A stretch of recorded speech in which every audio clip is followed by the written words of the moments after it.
All India Radio presents Morning News.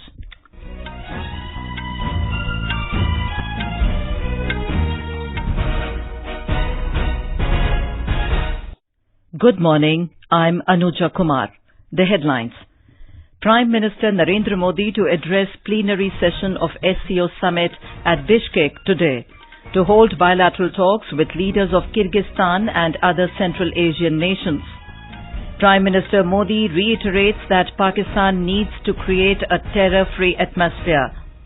Centre reduces rate of contribution made by employees and employers under ESI Act. Cyclone Vayu spares Gujarat coast after changing its course. Furious winds, dust storm and rainfall likely in the state. And in hockey, Indian men's team to take on Japan in semi-final of FIH Series Finals tournament at Bhubaneshwar today.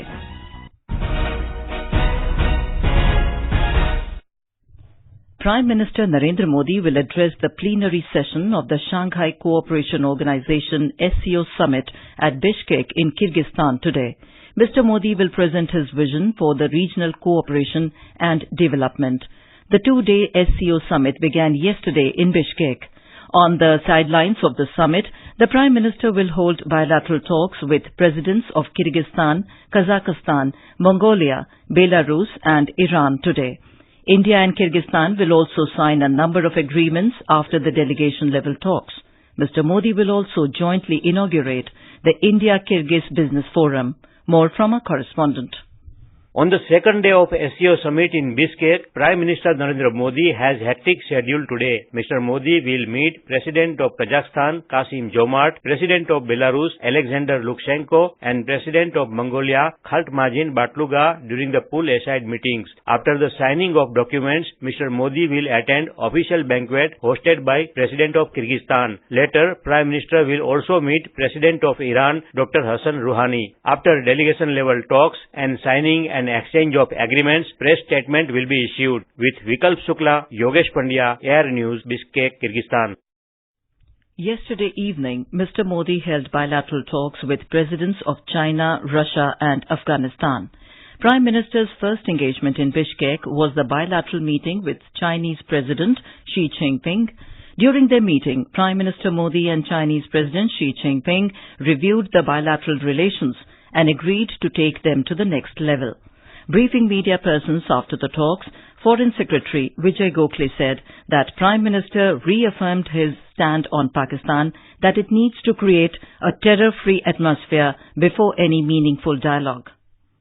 The Prime Minister did inform President Xi Jinping that Pakistan needs to create an atmosphere free of terrorism and that at this stage we did not see this as happening as yet, and that therefore we expect Pakistan to take concrete action on the issues that India has proposed in the areas of concern that we have flagged to Pakistan, that Pakistan should take concrete action in this regard. Mr. Gokhale said the improved strategic communication between the two countries resulted in resolving some of the long-pending issues like opening of Bank of China branch in India and issue of Masood Azhar. Prime Minister Modi also held bilateral talks with Russian President Vladimir Putin. The Foreign Secretary said Prime Minister Modi will attend Eastern Economic Forum to be held in early September at Vladivostok in Russia. Mr. Gokhale said the Eastern Economic Forum meeting will be followed by India-Russia Annual Bilateral Summit. Prime Minister Modi also thanked Russian President Putin for successful implementation of defense manufacturing project in Amethi under the Make in India initiative. Amethi में rifle बनाने के project को उसकी स्थापना के लिए आपका जो समर्थन मिला और मैं मानता हूं कि एक प्रकार से आपने खुद ने उसको अपने जिम्मे लिया और उसको जिस प्रकार से आपने आगे बढ़ाया, इसके लिए मैं हृदय से आपका बहुत बहुत आभारी हूं। और हम तय करें तो समय सीमा में कितना बड़ा काम कर सकते हैं, ये इस उदाहरण आपने प्रस्तुत किया, इसके लिए मैं आभारी हूं। और उसके मूल में हमारे दोनों के प्रति विश्वास और दोस्ती का माहौल बना है, तो उसका तो रोल है ही है। Prime Minister Modi also met Afghan President Ashraf Ghani. The two leaders discussed the role being played by India towards an inclusive peace process in Afghanistan. External Affairs Minister Dr. S. Jaishankar will attend the two-day 5th Conference on Interaction and Confidence Building Measures CICA Summit in Dushanbe, Tajikistan from today. CICA is a pan-Asia forum for enhancing cooperation and promoting peace, security and stability in Asia. The government has reduced the rate of contribution made by employees and employers under the Employees State Insurance ESI Act from 6.5% to 4%. In a release, the Ministry of Labour and Employment said the government has taken a historic decision to reduce the rate of contribution under ESI Act. The new rate will be effective from 1st of next month. It will benefit 3.6 crore employees and 12.85 lakh employers. The ESI Act provides for medical, cash, maternity, disability and dependent benefits to the insured persons under the Act. The Reserve Bank of India has said that it will infuse 12,500 crore rupees into the financial system through bond purchases on the 20th of this month. In a statement, the central bank said that the decision is based on a review of the evolving liquidity conditions and assessment of the durable liquidity needs going forward. Union Finance Minister Nirmala Sitharaman held pre-budget consultations with the stakeholders from infrastructure and climate change sectors in New Delhi yesterday. The main areas of discussion included issues relating to bring in more capital to the infrastructure sector, such as highways, railways, telecom and automobile. The finance minister will meet the representatives of social sector and economists today as part of her pre-budget consultations. Karnataka Chief Minister H.D. Kumaraswamy will expand his cabinet today. Governor Vajubhai Wala will administer the oath of office to the new ministers in the afternoon in Bengaluru. The ceremony was postponed earlier due to the death of Gyanpitha body Girish Karnad. There are 3 positions vacant in the 34-member cabinet, 1 under the Congress quota and 2 of the JDS. Ram Vilas Paswan-led Lok Janshakti Party LJP has split with senior party leader and General Secretary Satyanand Sharma, along with several other party office bearers, resigning from the party and forming a new party, LJP Secular. Sharma has accused Paswan of promoting only his family members in the party and said the LJP has been turned into a family fiefdom of Paswan. This is All India Radio giving you the news. For quick news updates, follow us on Twitter at AIR News Alerts. Cyclone Vayu has spared Gujarat after changing its course towards northwest, but the threat of furious wind, dust storm and rainfall still continues.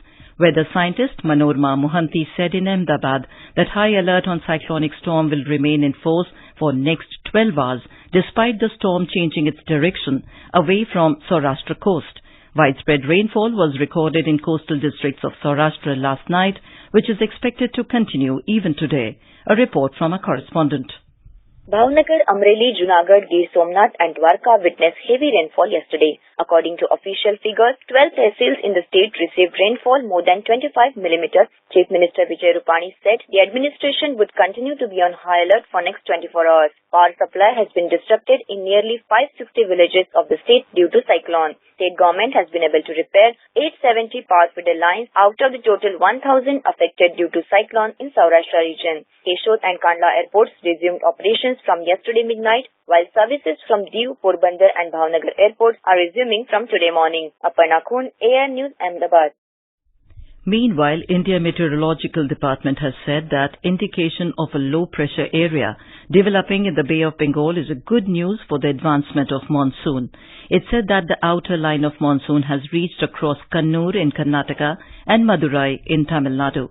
In Uttar Pradesh, 16 people died in separate incidents of dust and thunderstorm during the past 24 hours. More from a correspondent. At least 16 people lost their lives due to dust and thunderstorm in the state during last 2 days. According to Relief Commissioner Office, maximum 4 people were killed in Siddharthnagar, followed by 3 in Devariya and 2 in Balia. The storm also claimed lives, 1 each in Azamgarh, Kushinagar, Maharajganj, Lakhimpur, Pilibhit, Bahraich and Ayodhya. According to Met Department, weather is likely to remain dry today. MS Yadav, AIR News, Lucknow. In Bihar, death toll due to encephalitis has gone up to 73, with 11 more deaths reported during last 24 hours. 8 deaths have been reported from Muzaffarpur and 3 in Vaishali. Encephalitis is spreading in new areas of the state as fresh cases have been reported from Samastipur, Begusarai and Vaishali districts. The doctors of the central team are stationed at Muzaffarpur and assisting local doctors. Striking junior doctors across West Bengal have refused to end their stir till they are provided adequate security in government hospitals. Services have been affected over the past 4 days in emergency wards, outpatient facilities and pathological units of many state-run medical colleges and hospitals in the state. Doctors are on strike after 2 of their colleagues were attacked and seriously injured at the NRS Medical College and Hospital in Kolkata by a mob following the deaths of a patient. Indian Medical Association has declared All India Protest Day today against the incident and expressed solidarity with the striking doctors. The Hyderabad-based National Institute of Rural Development and Panchayati Raj (NIRDPR) has launched a training program of sustainable livelihoods and adaptation to climate change to help rural poor farmholds adapt to climate change and sustain their livelihoods. A report. The NIRDPR has developed a training manual for sustainable livelihoods and adaptation to climate change called SLAC. The National Institute has taken up training the first batch climate smart community resource persons so that they help the community at the grassroots level to combat the impact of climate change. The project has begun for Shivpur and Mandla districts of Madhya Pradesh and Madhubani and Gaya districts of Bihar on pilot basis. The course coordinator and head of the Center for Climate Change and Disaster Mitigation, Dr. Ravindra S. Gavali, says, "We expect that after undergoing this course, the CRPs will be trained to go ahead and combat the impact of climate change and sustain their livelihood. They can go forward and plan the effects of climate change." Total 638 drought and flood-prone villages of Madhya Pradesh and Bihar are being covered on pilot basis under this first-of-its-kind initiative. Lakshmi, AR News, Hyderabad. Today is World Blood Donor Day. The day is celebrated to raise awareness of the need for safe blood and blood products and to thank blood donors. This year the theme is Blood Donation and Universal Access to Safe Blood Transfusion as a component of achieving universal health coverage. The slogan, Safe Blood for All, has also been adopted. In hockey, Indian men's team will take on Japan in the semi-final of the FIH Series Finals tournament at Bhubaneshwar today. After finishing at the top of Pool A with 3 wins to their name, the world number 5 Indian team will face the tough task of defeating world number 18 Japan to secure their place in the final of the competition. In the ICC Cricket World Cup, India were forced to split points after their match against New Zealand was called off without a ball being bowled due to persistent rain at Trent Bridge in Nottingham. Today, hosts England will face West Indies in their World Cup 2019 league encounter at the Rose Bowl. And now for an overview of today's newspapers, it's over to Sarabjit Kaur. Thank you, Anuja. Almost all the dailies have covered the announcement of ISRO's ambitious plan to set up India's own space station after completing Human in Space mission. India plans own space station within a decade, writes Hindustan Times. In another top headline, newspapers have mentioned the issue of cross-border terrorism raised by PM Modi to the Chinese president in Bishkek. Centre plans largest spectrum auction to ensure affordable 5G, states the Times of India about India's most ambitious digital initiative. And finally, the Times of India writes about the biggest ever addition to government MBBS seats, 2,750 seats in 25 new colleges with the help of central funding. And with that, it's back to you, Anuja. Thank you, Sarabjit. And now, before we end the bulletin, the headlines once again. Prime Minister Narendra Modi to address plenary session of SCO Summit at Bishkek today to hold bilateral talks with leaders of Kyrgyzstan and other Central Asian nations. Prime Minister Modi reiterates that Pakistan needs to create a terror-free atmosphere.